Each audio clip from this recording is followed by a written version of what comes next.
घेतलं बरं का हे छोटं हत्यार, पण हे का घेतलं हे जाणून घेण्याला तुम्हाला 3 महिने फ्लॅशबॅकमध्ये जावं लागेल.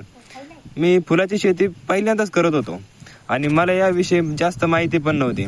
माझा एक मित्र होता जो कंटिन्यू फुलाची शेती करायचा आणि तो जसा सांगेल मी तसंच करायचो. आणि शेती म्हणलं की गवत तर होणारच ना. माझ्या त्या मित्राकडं एक मशीन होती, जी आता मी जी मशीन दाखवली ना तुम्हाला सुरुवातीला, ती मशीन होती. आणि त्या पिरियडमध्ये माझ्या आईची तब्येत पण ठीक नसायची, म्हणून मी तिला ना खुरपायला नव्हतं लावत. पण ते हटकून काय करायची माहिती आहे का, ती शेतात यायची आणि बाया पण नव्हती लावून देत मला. त्यामुळं मी माझ्या त्या मित्राला म्हणलं का मला आहे ना कोळपणीसाठी ती मशीन पाहिजे. त्याला मी मशीन मागितली आणि तो बोलला सुद्धा मला घेऊन जा म्हणून. आणि जसं तो बोलला मी त्याच्या घरी गेलो आणि मशीन मागितली, तर तिथं खरा ट्विस्ट आला. त्याच्या घरच्यांनी मला असं उत्तर दिलं की नको, तुला मशीन ही चालवता येणार नाही.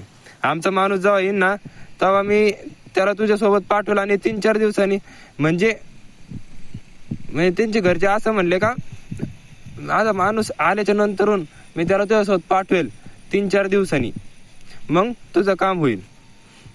तेव्हा मला लय वाईट वाटलं हे. म्हणजे द्यायचे तर नाही पण नाही बोलायचं. आणि राग पण भरपूर आला मला त्यामुळं.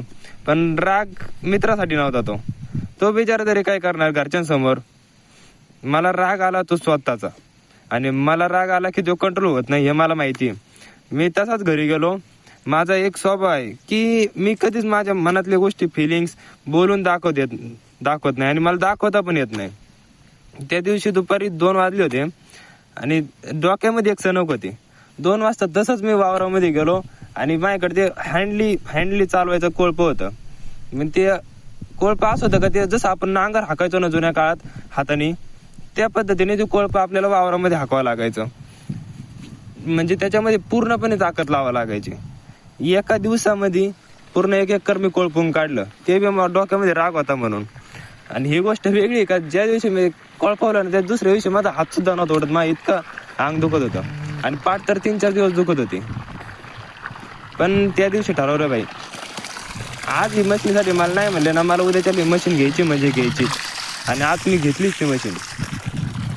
काय त्यालाच मेली गो म्हणत असतील.